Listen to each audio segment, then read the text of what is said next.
Y'all know what it is.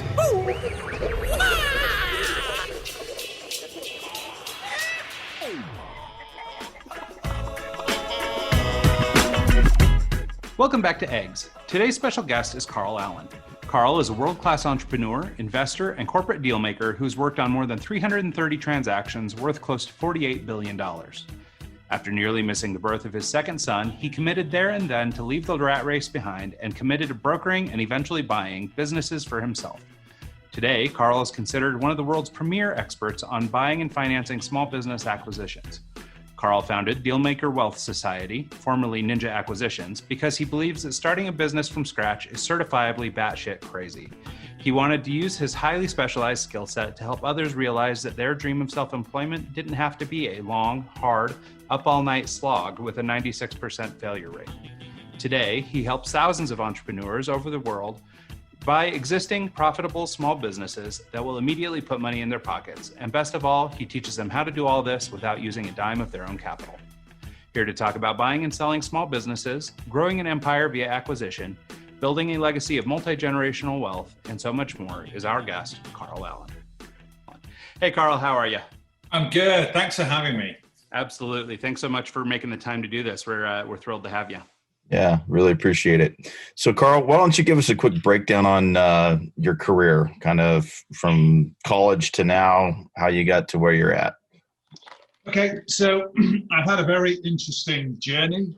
I'm 28 years into my deal-making career. So I left college in 1992 and I went to work for a Wall Street investment bank. So I went to work for Bank of America doing mergers and acquisitions. So that's buying and selling businesses on behalf of very large corporates. So I was doing deals for the likes of IBM, GE, Boeing, and also Microsoft.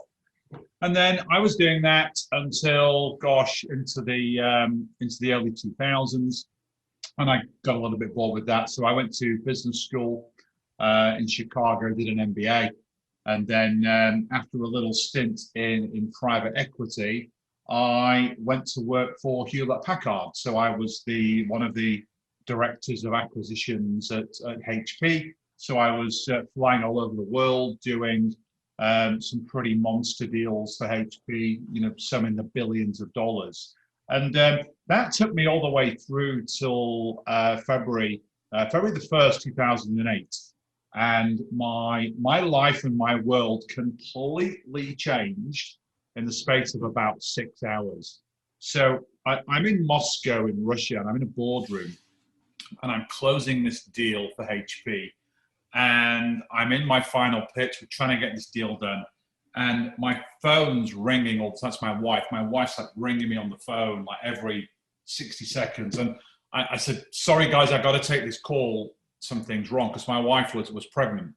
And she calls me and I could hear her. She's in the back of an ambulance. She's being taken to hospital. She's gone into labor 4 weeks earlier than planned, which is why I was traveling. So I literally, I picked up my phone, my wallet and my passport, and I ran out of the building. My luggage is still there. I didn't take my luggage. I've never been back. So I think my luggage is still there somewhere. So I ran out of the building. I hailed a cab. I got to the airport. I flew home. It's like a 3-hour flight. Flew home to the UK. Police escort from the airport to the hospital. And I managed to get there about 5 minutes before my son came out. So my son was born, Josh, and I'm cradling this little guy in my arms. And I just quit. I thought, I can't do this anymore. All this chasing around, making money for other people. I was making a lot of money, but I was a corporate slave. I was chained to a desk or living in airplanes and hotels and boardrooms. So I quit. I called my boss and I quit. And I walked away from $1 million of stock options and bonuses. But I didn't care. I didn't really care. I'd saved really well. So I decided to retire, and I was 37 years of age, and I had this new baby, this new family. I had an elder son from a previous relationship, previous marriage. So I thought, I'm good. And I lasted about 3 weeks. So about 3 weeks into this retirement, I'm freaking out. Like my brain's like, what am I doing? And it was lovely to be with my family, but I'd gone from a million miles an hour to like nothing. And I sat down with my wife, Julia, one night, and I said, honey, what am I going to do? She said, well, your biggest challenge is your biggest strength. You only have one skill set. You're one of the best in the world at buying and selling businesses and doing deals. She said, why don't you become a business broker? So business brokers are agents that buy and sell businesses for smaller businesses, like the $1 to $10 million range. So I thought, okay, so I set myself up as a broker, and I found a deal to sell the transport company, about $5 million in revenues. But instead of brokering a deal, I actually bought it. I figured out a way to buy that business and structure the deal so that I could buy it with other people's money. So I could finance that deal without me having to invest any of my own cash into that deal. So that was my first deal as kind of an entrepreneur. Done tons and tons and tons of them since. I'm still doing deals. I'm buying a really, really cool company right now in the UK. And then about 5 years ago, a lot of my friends and a lot of the people that had seen me do deals were like, dude, you got to teach this stuff. You got to tell us how to do this stuff. And I kind of developed my own proprietary formula for buying businesses based off all of those hard years of doing deals on Wall Street. So on Wall Street, that's the way the pros do deals. They buy businesses using other people's money. And all I'd done was taken that model and kind of refined it to work in small businesses, in small deals that, as you can imagine, are very, very different. So about 5 years ago, I started teaching this stuff I built a company called Ninja Acquisitions, which is a training company. Got to over 5,000 students all over the world doing deals, buying businesses using other people's money. And I sold that company last year to Agora Financial in Baltimore, and I'm now partnering with them as Dealmaker Wealth Society. So we've rebranded it, and we're doing that together, which is awesome. So the two big things in my life are my kind of still doing deals. So I'm a partner in a private equity fund where we're doing all those deals ourselves. So that's great for kind of wealth creation. But my legacy is changing the lives of my thousands of students that I'm taking out of the corporate hell that I was in, and not having them start businesses, which, as you mentioned, is nuts, and getting them into business ownership by leveraging my model and leveraging my experience of doing this. Okay. Well, cool. Yeah, no, thanks for all that. That's great background. That's a lot to unpack too. So coming from, the finance industry to buying a business, especially a shipping business, it's almost like night and day. Coming into that role as, you're now owning this business, you're running it. What kind of things do you have to take into consideration when you buy the business, and B, now it's your responsibility? It's got to be completely different worlds. Just buying it, and now I run 18 semi trucks. How does that work? Yeah, so let me break that question into two, and I'll start with the last bit. So all the businesses I've ever bought, I've never operated any of them. That's not to say I never really bought businesses in areas that I didn't really know and I didn't really understand. That's one of my golden rules when you're getting into deals. Buy businesses in areas that at least you know something about and you can add some value to. But there's a big difference between an owner-operator or an owner-investor. So I'm more of an owner-investor. When I buy a business, I'm never in there day-to-day, driving that bus. I'm kind of working on the business, not in the business. So I'm working on that business strategically. I'm working on things like culture and leadership and strategy. I'm not the guy in there doing actually all the work. So that's one kind of consideration. So for me, when I buy a business, when I bought the transport business, I knew a little bit about the transport industry because I was helping them initially sell it. But I bought that business and gave 30% of the equity, the ownership of the business, some key people inside of it that were going to run it for me day to day. And that's a model that I have on all of my deals. I'm buying a business at the moment in the UK, and the GM that's going to be running that business for me, I'm giving him 50%, 50, of that business, because he's going to do an absolutely phenomenal job driving that business forward, which means that I don't actually have to go in and do any of the work. I'm just doing the deal and then working on some of that strategic stuff. And then the first part of your question, you talk about, what do you look for when you're buying a business? There's really three things that you need to do. So it's what I call the perfect deal making triad.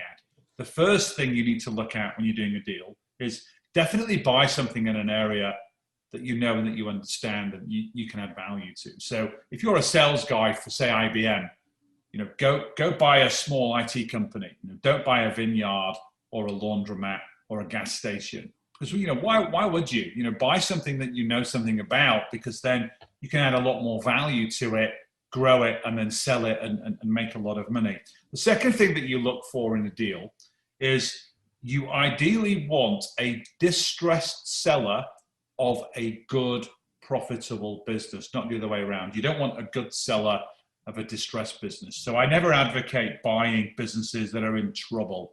So businesses that are losing money, businesses that have got major issues with them. It's a lot easier to finance a deal to buy a good business that's profitable and has got a lot of assets.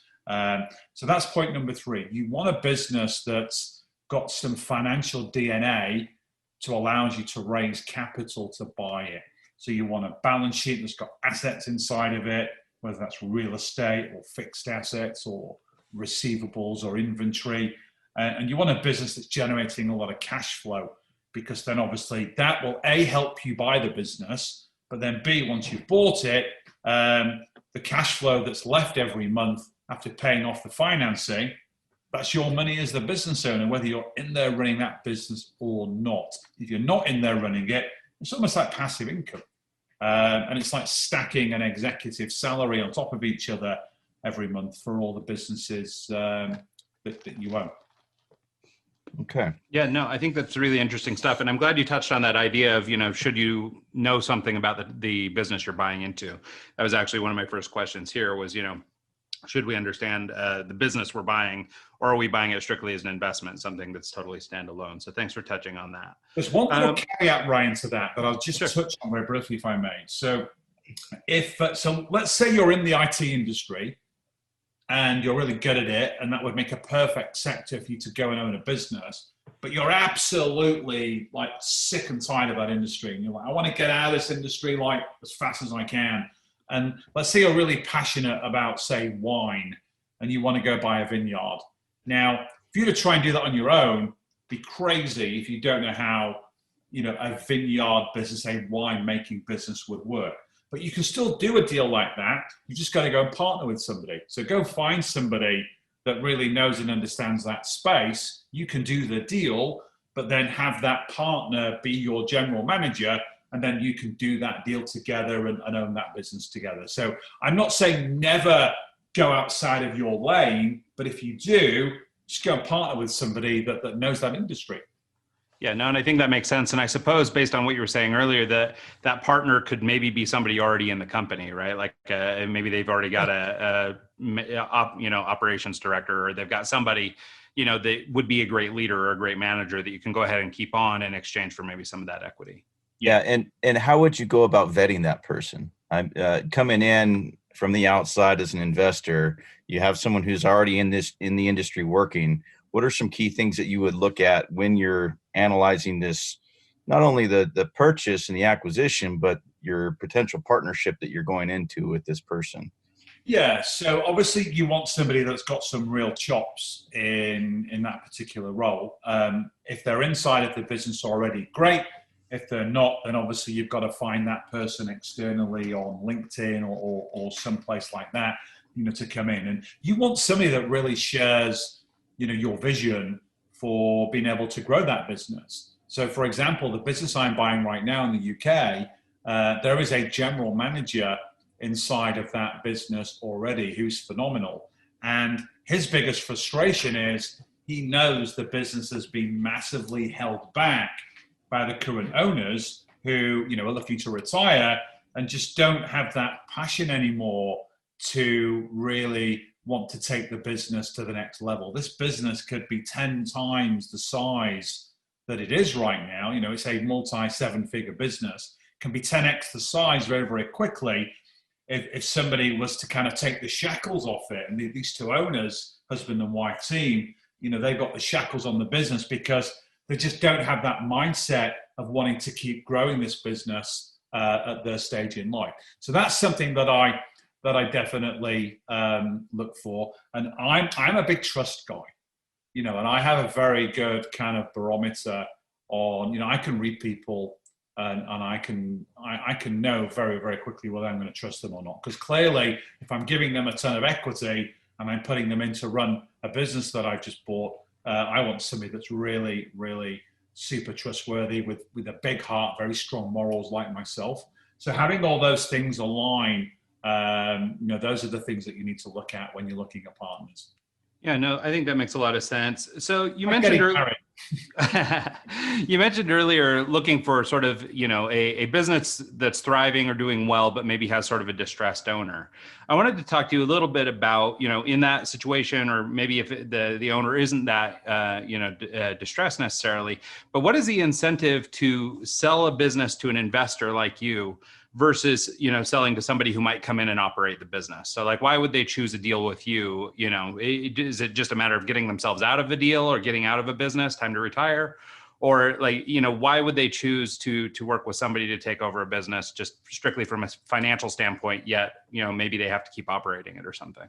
Yeah, so I'm when you look at me as an investor versus just an individual that's going to come in and take the business over, we're technically one and the same. The big difference between somebody like me is, I'm not a competitor of that business, and that's the key differentiation. Because when you look at the typical small business owner that's looking to sell, people that want to sell, they sell for a number of different reasons. It could be they want to retire, they could be sick, they could be sadly dying in some cases, they're burnt out, frustrated, run out of ideas, bored, it doesn't matter. So there comes a time where a business owner decides it's time to sell. And they've typically got two options. They can sell to an individual or somebody like me, or they can go and sell to a competitor. Now, the problem with selling to a competitor is a competitor, they will pay more money typically because they've got a lot more leverage with the business that they've already got. So if you own an engineering company and you go and buy another engineering company, there's a lot of costs that you can take out of that business, of those deals. And that might mean letting employees go.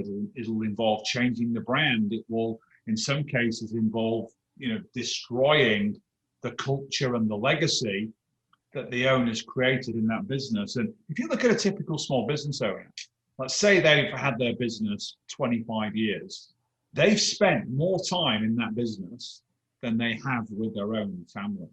And in a lot of cases, it's all about psychology. In a lot of cases, it's like they're giving up their children and they want them to go to what I call a safe, trusted pair of hands. Now, not all sellers are like that. About 20% of sellers, they just want the maximum amount of money for their business and they don't care who buys it and what they do with it. That's fine. I'd never do a deal like that. I'm looking for a seller that cares more about the legacy of their business and the safeguarding of their customers, their employees, and their suppliers than they do about getting the maximum amount of cash out of that deal at closing. So that's a massive thing that I look for. So that differentiates me massively against a lot of trade buyers in the business that want to just hoover up smaller companies and then dissolve them overnight and just suck and take in, what they actually want, typically their customer base. So what are some benefits of, buying an existing business instead of just starting one on your own? I'm sure there's pros and cons to each. Pros, you get, a functioning operating machine that's already going and generating revenue versus starting it from the ground up, buying all the equipment, figuring out how it works, finding your customers, all that stuff. I'm kind of selling it myself right now, but you are. I don't need to answer that question. You've nailed it. But no, you're absolutely right. One of the things that I'm a pretty smart guy, but I've never been able to understand this right. Last year, 6.6 million Americans started a brand new business. That's according to the US Department of Labor Statistics, 6.6 million. And 96% of those businesses will fail inside of 10 years. 50% will fail inside of the first 12 months. So the average entrepreneur that starts a business earns less than $25 an hour over that first year. If they're lucky, most entrepreneurs, they don't get paid in that first year. So the pain and the suffering and the trouble and the pressure of starting a business, when you can go and buy an existing business, because if you start a business from scratch, it's what I call the no problem. You've got, you mentioned it, Mike, you've got no customers, no products, no services, no premises, no employees, no cash, no credit, no equipment, and most importantly, no reputation. When you're brand new in an industry, it's so hard to get started and make all those things work. No wonder so many businesses fail. Whereas you can go and buy an existing business that's gone through all that and has survived, and it's got all of those things. It's got cash flow, it's got credit, it's got customers, products, services, everything. Go and buy something that someone else has built. And it's like, you guys, Tesla's massive in the US, right? So Tesla's pretty new in the UK, and I love Teslas, so I've just ordered a Tesla. I wanted a Tesla. So did I go onto eBay and buy all the different components like the wheels and the glass and the battery and all the cables and the tires, and then go on YouTube and figure out how the heck do I plug all this together and make this work? Or did I just go down to the Tesla store, buy one that they've built and finance it using Tesla's own money? That's what I did. And that's exactly the same as buying a business using other people's money versus starting one from scratch and having a 1 in 25 shot of actually making it work. Okay. So there isn't just a Craigslist for businesses for sale. Like, how do you go about finding a good, option? And then how do you vet it to make sure that you'll qualify to get financing using other people's money? Yeah. Okay, great. So there's 4 places really to find deals. So the first one is, you mentioned Craigslist. I was joking when I mentioned Craigslist. In our industry, they're called business brokers. Okay. So there's thousands and thousands of business brokers. There's some pretty huge ones like Transworld and Benchmark, and then you've got sites like bizbuysell.com, empireflippers.com, where there's 50, 60, 80,000 businesses for sale. So you go there and you can search by state, by sector, by size, and depending on what type of business that you want to buy, you can find tons of listings for that. That's not my favorite method. My favorite method is by building relationships. So if you're an owner of a business, and remember I said before, 80% of deals that actually sell don't sell through brokers, they sell through networks. So you need to build a network. So if you're a business owner and you decide to sell a business, there are 5 people that you tell. You tell your spouse, obviously we can't network with them, but then you'll tell your wealth manager, your CPA, your lawyer, and then your bank or anybody that's got financing in your business. So what I teach in my programs, what I mentor my entrepreneurs to do is to build networks with those 4 people, what I call deal intermediaries. And they will send you incredible deal flow based on what you tell them you're looking for, whether it's an engineering company or a construction business or an IT business or a website or whatever it is. So that's those are the four ways to to get deals. And then it's all about building a funnel, building a pipeline. So you generate all these deals, and you might need to look at 10 or 20 deals to find one that's perfect for you, and you're then able to close. So once you've found the deal that you like, remember step 2 of the process is find a motivated seller or a distressed seller of a good business. So that's a big key filter that I look to go through, because every business is for sale, right? It's just a question of how much. If you have $2.5 trillion right now, you can go and buy Apple. There's no business in the world that's not for sale. The key is you can have 2 completely identical businesses, same product, same service, same size, same financials, in the same building in the same town. They could have wildly different valuations depending on the mindset of the seller. One seller could be a young entrepreneur having a lot of fun, really crushing it. He's still going to sell, but he might want 5 or 6 times earnings to even consider a sale. Whereas the other guy, the other seller, who's distressed and highly motivated to get out for whatever reason, he might sell for 2 to 3 times earnings, but you pay him 80% of that money in the future, which is called seller financing. So, if you buy a business, let's say you find a business is worth $1 million, you don't need to pay the whole $1 million at closing.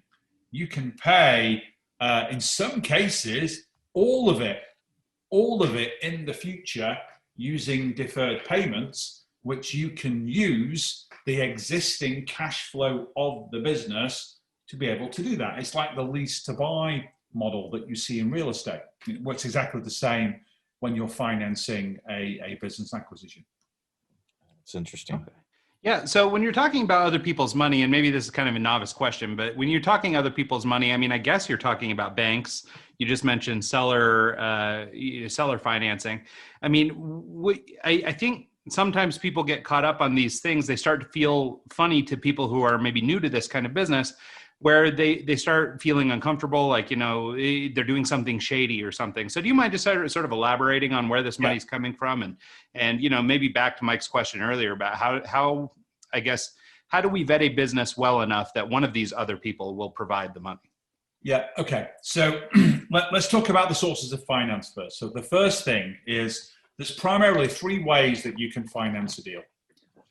So let's say you find a business, it's doing $400,000 a year of free cash flow, and the seller's prepared to sell it for a 2.5 times multiple, which is roughly the average multiple for a small business. So let's say that business is worth $1 million. Now, $1 million is going to come from one of 3 places or all 3 places. So the first one is seller financing. So the seller will probably allow a percentage of that $1 million to be paid into the future. So let's say that's half of it. So $500,000 the seller's going to get at closing. The other $500,000 the seller's going to get in the future. Because this business is cranking out $400,000 a year, it's not going to take many years to be able to pay the seller the rest of that money. Okay, so that's seller financing number 1. Then the other $500,000 that you've got to find to pay the seller at closing, that's either going to come from a bank or a financier that's going to give you debt. So the SBA is probably the largest lender of acquisition financing for small businesses in the US. They will lend you actually up to 90% of the purchase price of a business. We'll talk about the criteria in a minute. Or you get the money from equity investors. So these could be angel investors, or for larger deals, these could be institutional venture capital or private equity funds. So they're not putting money in as like a loan, like as debt. They're actually buying equity in your deal. So you'll have to share the ownership of that deal with them.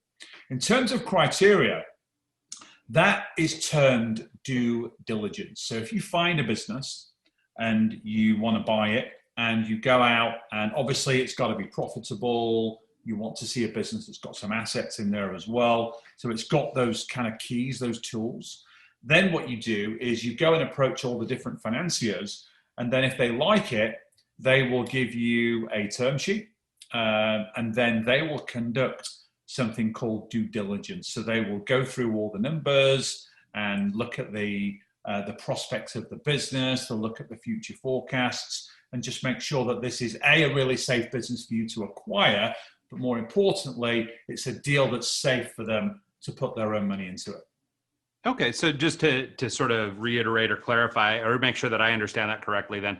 So it is the actual financier who then performs this due diligence. I mean, obviously you're doing some of the upfront work. You're doing the initial legwork. Does this look like an okay deal?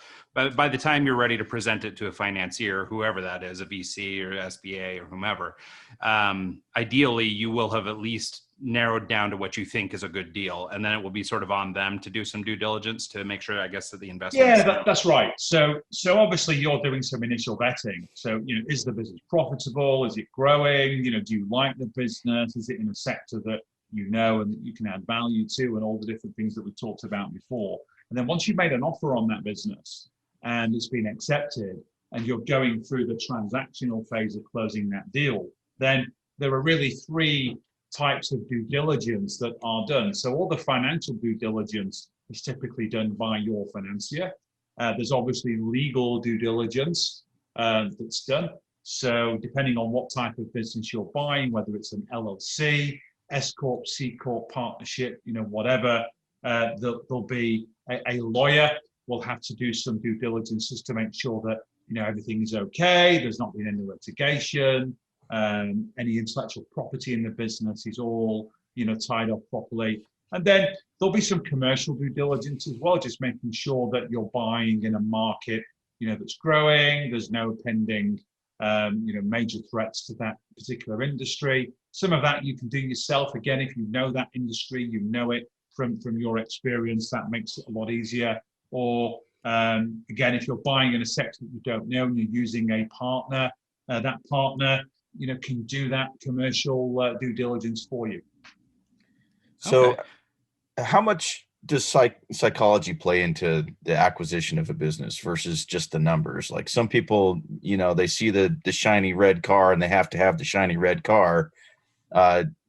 Is it more a matter of just analyzing the numbers and saying, hey, this is profitable versus I want the red car? Is there kind of a mix of both? Do you have to kind of have the passion to buy the business in the first place, and then if the numbers make sense, you move forward? Or do you just go at it strictly to numbers, crunch the numbers, it makes sense, let's go down this road? No, so as I mentioned before, you've got to look at the three elements of any deal. So a perfect deal for me, Mike, is going to be very, very different to the perfect deal for you versus the perfect deal for Ryan. So you've got to look at every deal through the three lenses that we talked about. First and foremost, it's got to be a business that's in your lane. It's got to be a business that you know something about and you can do something really positive with. The second thing is, does it have a motivated seller? And is the business profitable? And then the third point, then you get into the numbers. Does it have the financial DNA that's going to allow us to raise financing from other people to allow us to buy it? So that's the psychology from our side. You've then also got the psychology from the seller side. Remember those two sellers that we talked about before. One doesn't really want to sell, but will sell for the right amount of money. The other person, can't wait to get out of the business because psychologically, they just want to check out. They want to go and do something else. And what's interesting is in the small business space where I'm playing now, this $1 to $10 million revenue space, it's 90% psychology and only 10% numbers. When you're buying a multi-billion-dollar business on behalf of HP, which I've done several times, those deals are 90% numbers and only 10% psychology. Psychology doesn't really come into play. But when you're buying a $3 million engineering company that was founded by somebody in Pennsylvania, in 1974, and he's spent more time in that business since than he spent with his entire family, he's gonna worry a lot more about that business than he is about the money he's going to get. He's going to worry about his employees, his customers, his name above the door. You wouldn't believe how attached sellers get to the name of the business. I bought a business in California a couple of years ago. It was a marketing agency in Burbank, California. And all the seller cared about was the name of the business. She said, if you don't change the name of the business, you don't change the logo, and you don't fire any of the employees, I'll practically give it to you. Just run it in the spirit that I've built it. I don't really care about the money. So we agreed a price, but then I was able to pay all that money in the future using the profits that the business was generating, because I agreed to what she really wanted. And it's the classic in any negotiation. You know, you guys have probably been in negotiations in your career. There's an amazing book, one of my favorite books of all time. You can probably see it behind me on my bookshelf. Never Split the Difference by Chris Voss, who was an ex-FBI hostage negotiator. And, you know, one of the big takeaways in that book is, in any negotiation, just understand what the other side really, really wants. It's often not what you think. And when you know what they really want, and you can give it to them in a way that benefits you, both sides win. That's great. Well, hey, so I think that there are probably two different types of investors, and I wanted to maybe explore this idea a little bit. One is maybe sort of the individual who's looking to, I don't know, maybe buy up a portfolio of businesses or something and see if they can generate some sort of passive income streams or something. That's very popular these days. But I wonder too, if you could talk about sort of like growth by acquisition. So for example, maybe you're an entrepreneur, maybe you have a small business, but maybe, you know, versus going out and seeking new clients and trying to build your business in a traditional way, maybe there's such a thing as a model of acquiring agencies or acquiring businesses. And this just popped in my head when you said a marketing agency, just because I happen to be in that line of work.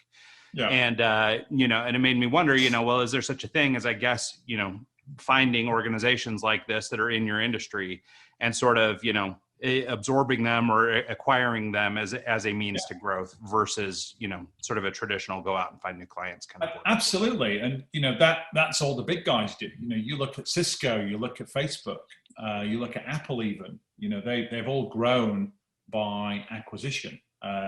Because whether you're a public company or whether you're a small company, if you've got cash in the bank, or you've got access to other capital, then, you know, you can double your business in a day by going and acquiring another company. So let's say you own a marketing agency, and let's say you started that business 5 years ago and you're at $1 million in revenues. It might take you another 2 years to go to $2 million, but you can go out and buy another $1 million agency, plug it into the one you've already got, and you can massively shortcut your growth cycle. And then what also happens is, so if you own a company, you buy another company, there's two amazing things that you can do. So the first thing is you can cross-sell products and services between your existing business and the business that you've just bought. So let's say you had a software company and you go out and you buy an IT services company. You can sell the software to the IT services customers, and then you can sell the IT services to the software customers, just like you do in an affiliate or a JV relationship. But in this case, you own both businesses, you're capturing all the cash flow. And then as you combine those two businesses together, there are lots of costs that you can take out. So it's like a 1 + 1 = 3 on the revenue side, and a 1 + 1 = 5 on the cash flow side, because you might only need one office. So that's a ton of cost that goes out. When you buy the other company, the owner's probably going to leave. So whatever salary they were taking out of the business will go as well. You've got to be a little bit careful though when you're doing a buy and build, when you're acquiring from an existing company, because it's a different pitch. It's a different game of psychology. Because remember, a lot of the business owners that are looking to sell right now, they do want that safe, trusted pair of hands to take the business over. And they'll look at you as a competitor, as somebody that might completely rip their business apart. And forget about the legacy and the culture that they've built. So you've got to be a little bit mindful of that and just kind of weave that in to your conversations. But growing by acquisition is a phenomenal way to grow, any business. In terms of addressing like the psychological factor, I mean, does it make sense then in a situation like that? Do you acquire as the company or do you acquire as an individual investor? So, for example, with my company, am I purchasing your company as a asset or as a subdivision of this company that I already own? Or am I, just an individual investor who happens to buy marketing agencies, for example? You can do it both ways. It doesn't matter.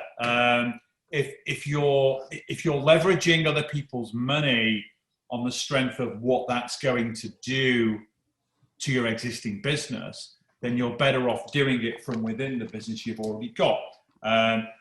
Alternatively, you can buy it as a standalone business with you, Ryan, as the individual.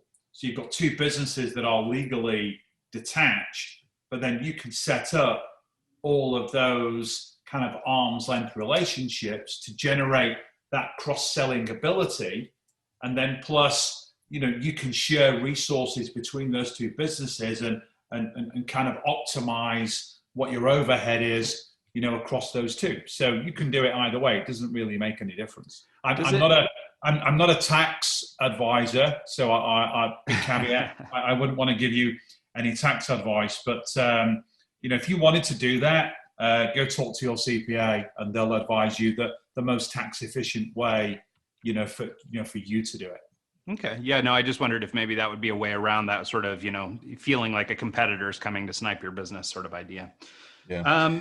But I wondered though, if just from, again, the standpoint of doing it as a business person or doing it as an individual, I mean, how much of these deals too relies on sort of the investor's creditworthiness, the investor's, cash flow or capital on hand, that kind of stuff. Like, I mean, if you're buying this as a business, are you still going to be on the hook for collateral and things like that, like you would be in a traditional loan? Or is all this due diligence basically established that the loan will pay for itself? So maybe it's a lesser factor. So it depends on who you use for the financing. So if you're using any traditional bank that's lending against the assets of the business, or you're using an equity investor, then no, your personal credit, your personal collateral is not at risk. However, if you go down the SBA route, so let's say you found a business and you went to the SBA will personally credit check you. You need a credit score of, I think, 690 or above.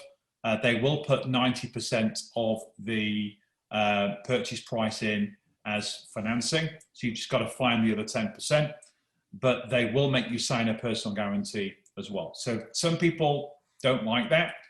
In the US, you can't insure personal guarantees, even though I've never heard of an instance ever where the SBA has called in a loan, from the individual investor, because the SBA underwrites the money that the bank's put in. So, the bank gets its money back. They don't come after you. And do the federal government chase people for the money? I've never heard of that, but I'm not sure. In the UK, where I'm based right now, we have an extremely established market for personal guarantee insurance. So there's no risk in signing personal guarantees in the UK, because you can take out an insurance policy which is paid for by the business, which means that if, worst case scenario, the business was to fail, and if the lender comes after you for the money, you can just say, there you go, here's my personal guarantee insurance policy, and you're completely risk-free in that deal. In the US, not so much, and I don't think they do it in Canada either. But in some cases, if you find an absolutely phenomenal business, you can add massive value to it, it's gushing cash flow, the SBA is going to kick in all this money. Would you sign a personal guarantee if it's going to allow you to follow your dreams and become a business owner? I've got hundreds of students that have done SBA deals, and are doing phenomenally well. So it all depends on the risk tolerance and the mindset of the investor, I would say. Yeah. I think that's good advice. Yeah. I think so many people stay out of these kinds of things, these investment things, either because I don't know, maybe they feel like on their personal side, maybe they're sort of maxed out on debt, or maybe they've got some credit card debt, or maybe they don't feel like they make enough money. And so I think there's sort of this traditional understanding of financing or of, of borrowing money, where it's this idea that I have to come to the table with X number of dollars and all this kind of stuff. So it just, gets kind of out of reach. For a lot of people, they look at it and go, okay, well, we can't do this. But I think that's what's so interesting about these, seller financed models and things like this, where basically your financier is looking at this situation and going, well, the business is going to cash flow. And so I think that this is where there's a little bit of, maybe it's just education that's missing, but there's something going on that keeps people out of the game for fear of sort of personal obligations or things like this. When in reality, I mean, the whole point of this particular business, just like somebody investing in a piece of real estate that's, generating income faster than it's costing you money. I think that there's some break there where people aren't really seeing sort of the whole deal, and they're getting caught up in sort of the way their dad borrowed money. Yeah. So I wanted to ask you, say, for example, you acquire a business, you go through the process, the SBA funds it, you get that new marketing agency. What do you do in the first, 3 months that you own it? Are there things that you really need to pay attention to? And as you're taking over, there's obviously, regime change. How do you go about doing that? And what are some things that you need to really pay attention to when you acquire a new business? Yeah. And that's a really good question, actually, Mike. And a lot of that process starts prior to you actually buying it. So when you're going through the kind of closing and, the due diligence has been done, you're already formulating a plan, for what you're going to do. And it's like transition. The presidential debate was on last night. Obviously, we won't talk about that. Kind of embarrassing. But obviously, there's a presidential election in November, and then the new guy doesn't take office until January 20th, I think. And that period of time is transition, where come inauguration day, when they swear the oath of office, they go into the Oval and they have a plan they can execute on day one. And it's exactly the same. So you want to build your kind of like plan in the kind of weeks leading up to the day where you sign the deal, you go into that business, and you can get to work really in like your own Oval Office, if you will. So there's kind of 4 things that you want to do. So the first thing is that there's a lot of kind of boring mandatory administration stuff that you've got to do. So, make sure, change all the passwords on everything, and all the banks, all the bank accounts are transferred, all the credit cards are transferred into, your name, the lease and all that stuff. Most of that typically gets done at the closing table. Sometimes it might be a few days afterwards that's done. So that's the first thing that you do. The second thing then is you've got to do a little bit of kind of change management. So often what happens is, these businesses that I've been talking about, the sellers kind of looking to retire, they're a bit frustrated and burnt out. You'll see that manifested within their business. So you'll have a bunch of employees in that business that, some of them are a little bit frustrated, like the GM in business I'm about to buy that really wants the business to fly. But then you've got another band of employees that have just got used to that slowly kind of boring existence. So when you come in with all your energy and your ideas, and we're going to grow this thing, and we're going to do all this stuff, and it's going to be amazing, most of the team will be like really enthusiastic, and they'll rally around you, and they want to be part of it. Others will be thinking, wow, now I got to work for a living. I can't be checking Facebook 7 hours a day and playing solitaire. I've got to do some real work. So you've got to deal with some of that. And I think it's like taking the temperature of the business. You don't just storm in, all guns blazing, and you've got to have some what I call sensory acuity. You've got to really kind of take the temperature of what's really going on and kind of judge it in that way. It's about really getting to know the people in the business. As I said, I never operate any of my businesses, but I'll always spend at least 2 or 3 days when I've acquired a business, really kind of understanding, what's really going on and kind of the heartbeat and, what are the things that we should be doing. And then I share my plan with them and my strategy and what I'm looking to achieve. So then it's all about financial engineering, because a lot of small businesses that you buy, they I don't want to go down a big rabbit hole, but They don't tend to manage their working capital very well. They're not very lean and efficient. They tend to be spending a lot more money than they should be. They don't collect cash as quickly as they should. They're paying their suppliers far too quickly. They're not lean and mean. So I have a process to fix that. And then once I've done that, and I've now got working capital coming out of my ears to grow, then I hit the accelerator button once everything's all completely aligned. And it's like getting in a Ferrari, and if you get in a Ferrari and you're not pointed straight down a clean, clear, well-lit highway, there's you're off at an angle and there's cars and distractions and other things, and you hit the pedal straight away, you're going to crash into everything.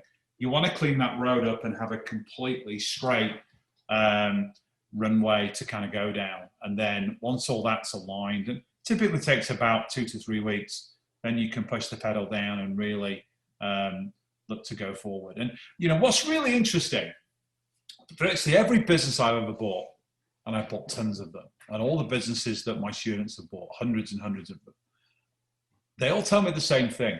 Most businesses that you buy, they never do any marketing. It's crazy, it defies logic. When I was on a call 2 days ago on a new deal on the weekend, and I was chatting to the owner, and one of the first questions I asked whenever I speak to the seller is, tell us me about your marketing strategy. How do you win new business?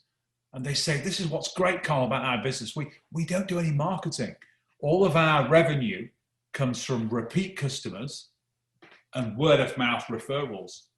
Now that's fantastic for 2 reasons. The first part is, you've got a really solid core business because customers keep coming back and they're referring people that they know. So it must be a good business. But then I know if I buy that business, I can rely on all that solid revenue and cash flow. But then when I put my growth engines into full force, I'm going to be able to grow that business massively over the solid base that you've built. Most baby boomer owned businesses, it's 10,000 baby boomers retiring every day in the US, and a ton of them own small businesses. They don't leverage social media. They're not buying Google ads. They're not doing any of that stuff. They don't have salespeople. They're just sat there waiting for the phone to ring. But they've built really, really cool businesses that are profitable and have grown. But they've not done all that great work of marketing to truly, truly grow the business that they already have. So that's the big opportunity for us as a buyer, is to come in and do all that work that the seller just psychologically hasn't wanted to do. That's interesting. Yeah, I think that makes a lot of sense. So, Mike, do you have anything else? Otherwise, we're kind of getting to the end of this thing. No, I was going to ask you earlier to just grab a book off your shelf behind you and recommend one, but you already did that for us. So, and I actually just read that Chris Voss book not too long ago. Let me grab a book for you. So I've got, loads and loads and loads of books here. But can I be really? This is my book. Oh, okay. I just pulled it off my bookshelf. I got 3 or 4 copies on here. It's my book, Zero Down Business Buying Secrets. It's like $25 on Amazon. Anybody that wants a copy of this book, I'm going to give them a $5 link. Nice. I would happily give this book away. The problem is, when you give something away, no one will read it.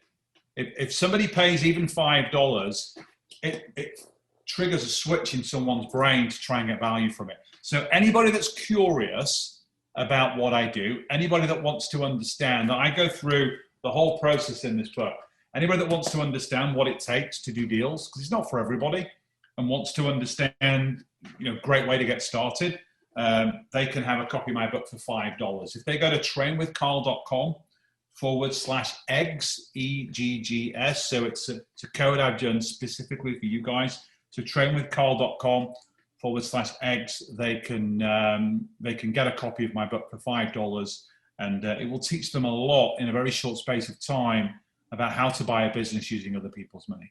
Love that. Yeah, that's amazing. Yeah. Anything else, Carl, as we're wrapping up? Any other things people should know, or places they can go to track you down, learn a little more about what you're doing, and of course, everybody buy the book. Yeah, so I put out a lot of free training on our YouTube channel. So if they go to Dealmaker Wealth Society, the YouTube channel, I'm always putting stuff out there.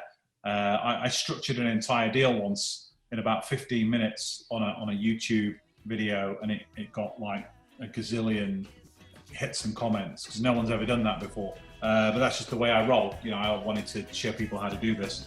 And then if they go to dealmakerwealthsociety.com, they can sign up for our free e-letter called Confessions of a Dealmaker.